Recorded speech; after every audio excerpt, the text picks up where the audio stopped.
பூஜை பண்ணி அவங்களோட தோஷங்களை கழித்த இடத்துல போயிட்டு நம்ம ஒரு செகண்ட் அப்படி போயிட்டு ஒரே ஒரு நாள் லீவ் போடுவோம். இன்றைக்கி நான் கார்பரேட்டில் வேலை செய்கிறேன், ஐடியில் வேலை செய்கிறேன்னு சொல்லிட்டு வெள்ளிக்கிழமை சாயந்தரம் மேலே கிளம்பி போய் சனிக்கிழமையில எல்லாம் இல்லை ஞாயிற்றுக்கிழமை இந்த ஒத்த நாளில் போவோம். எல்லாருமே அன்றைக்கி தான் வருவாங்க. அங்கே கூட்டம் கூட்டமாக வழியும். அதில் அந்த பரிகாரத்தில் கும்பலாக அவங்களே சரியாக பரிகாரம் பண்ண முடியாமல் போயிடுது. அங்கே இருக்கிற குருக்களாலே முறையான பரிகாரம் பண்ண முடியாமல் நீங்கள் சங்கல்பம் கூட முடியா பண்ணாமல் 10 பேருக்கு அப்படி அப்படியே சேர்த்துக்குன்னு நீங்கள் சொல்ல தலையாட்டிட்டு அவர் கையில் அர்ச்சனை பையில் கையில் வாங்கிப்பார். வாங்கிக்கிட்டு தேங்காய் உடைச்சிக்கிட்டே மந்திரம் சொல்லுவார். ஒன்று அர்ச்சனைகளை தனியாக பண்ணணும். ஒன்றோட ஒன்று சேர்த்துலாம் பண்ண முடியாது. அர்ச்சனை தனியாக பண்ணணும், அர்ச்சனையை தனியாக அர்ச்சிக்கணும். அதுக்கப்புறமா ஊதுவத்தி காட்டுறது, அப்புறமா நைவேத்தியம் பண்ணுறது, அதுக்கப்புறமா கற்பூர ஆரத்தி காட்டுறது, அதுக்கப்புறம் எடுத்து கொடுக்குறது, இப்படி இருக்கணும். ஆனால் வாய் மட்டும் மந்திரம் சொல்லிக்கிட்டே இருக்கும், மொத்த வேலையும் ஒன்றா நடந்துகிட்டு இருக்கோம். காரணம்னா கமர்ஷியல் ஆகிடுச்சு. கும்பலாக நம்ம கூட்டமாக போகும்போது இப்படிலாம் நடக்குது. அது தப்பானா அது தப்புன்னு சொல்கிறதுக்கு முடியாது. ஆனால் முழுமையாகாது.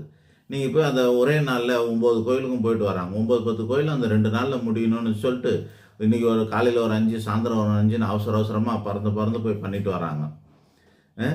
அவன் குளம்லாம் இருக்குது. நம்ம இன்றைக்கி எங்கேயாவது திருநள்ளாறில் இருக்கிற சனீஸ்வரன் குளத்தை தவிர வேறு எங்கேயாவது குளிக்க முடியுமா? நம்மளால் முடிகிறதில்ல, அலோவ் பண்ணுறதில்ல.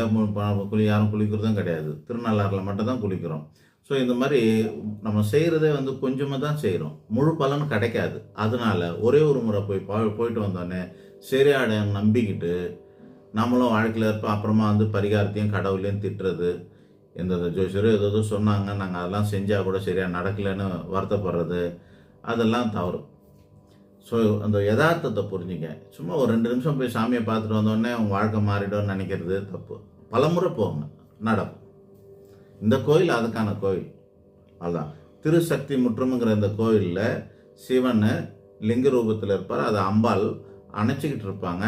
இந்த இடம் பிணக்கான தம்பதியரை சேர்த்து வைக்க சிறந்த இடம். அங்கே போயிட்டு வாங்க. ஒரே ஒரு முறைன்றது பத்தாம பல முறை போங்க. பல பேர் ஜோசியருங்களும் வீடியோ போடுறவங்களும் சொல்லுவாங்க, ஒரு முறை பாருங்க, அப்படி மருதமலைக்கு நீங்கள் பாருங்க அப்படின்னு பாட்டு போடுவாங்களே, ஒரே ஒரு முறை பாருங்க அப்படின்னு சொல்லிட்டு.